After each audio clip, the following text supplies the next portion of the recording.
किसी महापुरुष ने बहुत साल पहले मुझसे एक सवाल पूछा था, किस आम का अचार बना के खाने में सबसे अच्छा लगता है। 1 सेकंड में मैंने उसका जवाब दे दिया। जवाब था नहीं पता। महापुरुष मुस्कुराकर मेरे तरफ देखने लगे और कहा आपको नहीं पता। मैंने कहा नहीं पता। मैं जवाब दे दूं? मैंने कहा जल्दी।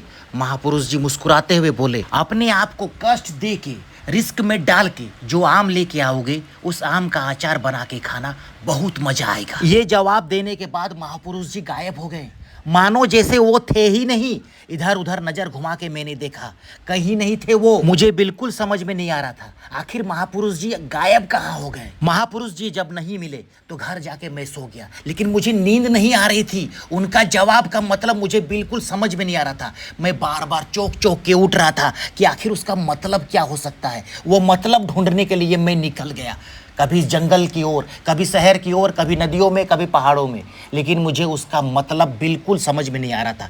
एक दिन इसी तरह मैं जंगल में घूम रहा था, तभी पीछे से किसी ने आवाज़ दिया मुझे कि तुम इधर उधर क्यों भटक रहे हो। मैं बहुत दिन से तुम्हें देख रहा हूँ कि तुम इधर उधर भटक रहे हो। मैं रुका और पीछे घूम के देखा तो एक आदमी मुझे आवाज़ लगा रहा था। फिर उस व्यक्ति ने मुस्कुराते हुए मुझसे कहा जिस जवाब का मतलब ढूंढने के लिए तुम इधर उधर भटक रहे हो उस जवाब का मतलब मेरे पास है।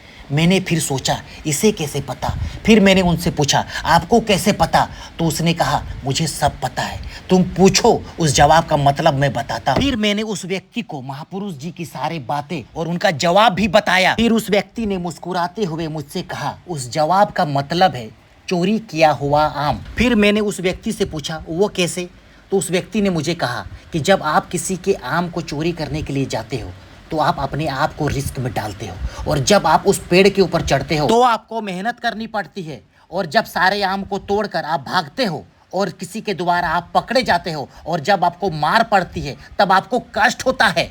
इस जवाब के मतलब से मैं पूरी तरह से संतुष्ट हो गया था, मानो मेरा शरीर इतना हल्का हो चुका था कि मुझे बिल्कुल समझ में नहीं आ रहा था कि मैं जल्दी से दौड़ूं और चोरी करके आम लाऊं और घर में अचार बनाऊं।